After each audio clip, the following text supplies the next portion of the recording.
রান্নাঘর কোন কোণে করা উচিত এবং কোন দিকটা রান্নাঘরের জন্য শুভ, কোন কালারটা শুভ এবং জলের সিঙ্ক যে হয় সেটা কোন দিকে করা উচিত, আজকে এই নিয়ে ছোট করে আপনাদের সঙ্গে একটু আলোচনা করব। নমস্কার, আমি হলাম অ্যাস্ট্রোলজার রুমি মাহিন্দা।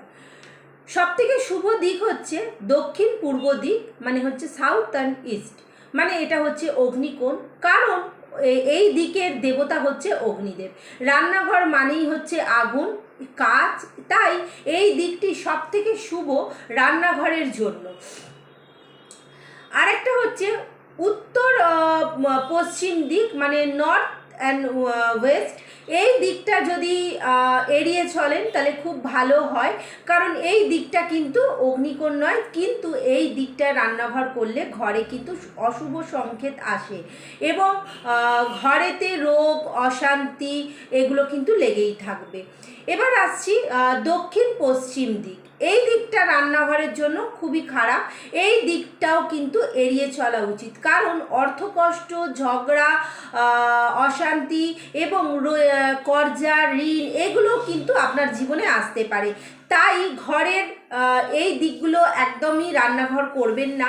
প্লাস অনেক সময় দেখা যায় যে রান্নাঘরটা বাড়ির মাঝখানে হলো, মানে এমন ভাবে করা হয়েছে, মানে ঠিক মাঝখান বরাবর কিন্তু রান্নাঘরটা হয়ে গেছে।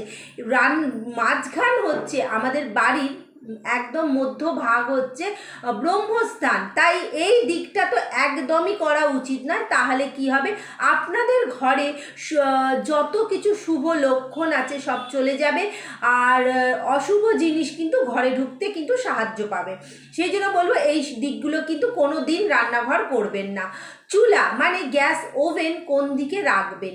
চুলা রাখবেন হচ্ছে দক্ষিণ পূর্ব দিক করে, রান্নাঘরের দক্ষিণ পূর্ব দিক করে এটা রাখবেন, কারণ রান্না করার সময় যাতে আপনার মুখটা পূর্ব দিকে থাকে, তাহলে কিন্তু খুব শুভ দিক করে, শুভ দিক বলে মানা হয়। এতে আপনার স্বাস্থ্য ভালো থাকবে এবং মন শান্তি হবে। বাড়িতে কোনো ঝগড়া অশান্তি থাকলে সেটা কিন্তু আস্তে আস্তে কেটে যাবে। সিঙ্ক কোন দিকে করা উচিত, জলের যে আমরা সিঙ্ক লাগাই সেটা কোন দিকে করা উচিত? অবশ্যই দেখবেন জলের সিঙ্ক যেটা হয় সেটা হচ্ছে উত্তর পূর্ব বা উত্তর দিকে থাকলে কিন্তু খুব ভালো হয়, এবং চুলা আর সিঙ্ক যেন পাশাপাশি এক লাইনে না হয়, কারণ জল আর আগুন কোনো সময় একসঙ্গে থাকে না। এটার মানে হচ্ছে সংঘর্ষণ, তার মানে আপনাদের ঘরে সংঘর্ষণ কিন্তু লেগে থাকবে, ঝগড়া অশান্তি, অজান্তেই কিন্তু অনেক রকম অশান্তি কিন্তু আপনার ঘরে কিন্তু চলে আসবে। শুভ রং, রান্নাঘরের কোন রংটা আপনার জন্য শুভ হবে? রান্নাঘর মানেই হচ্ছে শুভ মা লক্ষ্মীর স্থান। অবশ্যই এই দিকটা হালকা হলুদ বা হালকা কমলা, ক্রিম কালার কিংবা হালকা গোলাপি বা হালকা সবুজ, যে রংটাই করবেন কিনা হালকা, কেন ডিপ রং কিন্তু একদমই ভালো নয়। এইগুলো হচ্ছে অগ্নিতত্ত্বের শক্তিশালী করে এবং মনকে ভালো রাখে। এই যে হালকা রংটা বললাম, কেন বললাম? এতে আপনার মনটাকে শক্তিশালী করবে, আপনার মন ভালো রাখবে, কারণ যেহেতু অগ্নিকোণ। এবং কোন রঙগুলোকে আপনি এড়িয়ে চলবেন? কালো, গাঢ় নীল, ধূসর, গাঢ় লাল, এইগুলোকে কিন্তু এড়িয়ে চলবেন। এইগুলো হলে কি হবে, আপনার বাড়িতে নেগেটিভ শক্তি ঢুকবে, আপনার বাড়িতে ঝগড়া অশান্তি লেগে থাকবে। জানলা দরজা কোন দিকে করবেন? জানলা দরজার শুভ দিক হচ্ছে পূর্ব ও উত্তর দিক। রান্নাঘরে যাতে আলো বাতাস ঢোকে, এই আলো বাতাস ঢোকাটা রান্নাঘরে খুব জরুরি। এতে কি হবে, আপনার জীবনে কিন্তু সব রকম শুভ সংকেত আসবে। ফ্রিজ কোন দিকে রাখবেন? দক্ষিণ ও পশ্চিম বা পশ্চিম দিকে রাখলে ভালো হয়, খুব ভালো হয়। এবং উত্তর পূর্ব দিকে ফ্রিজ রাখা কিন্তু একদমই ভালো নয়, এতে কিন্তু আপনার বাড়িতে নেগেটিভ শক্তি বা আপনার বাড়িতে কিন্তু অশান্তি এবং দীর্ঘ রোগ কিন্তু হতে পারে। এবং কি কি আপনার রান্নাঘরের জন্য মেনটেন করবে? রান্নাঘর অবশ্যই পরিষ্কার পরিচ্ছন্ন রাখবেন।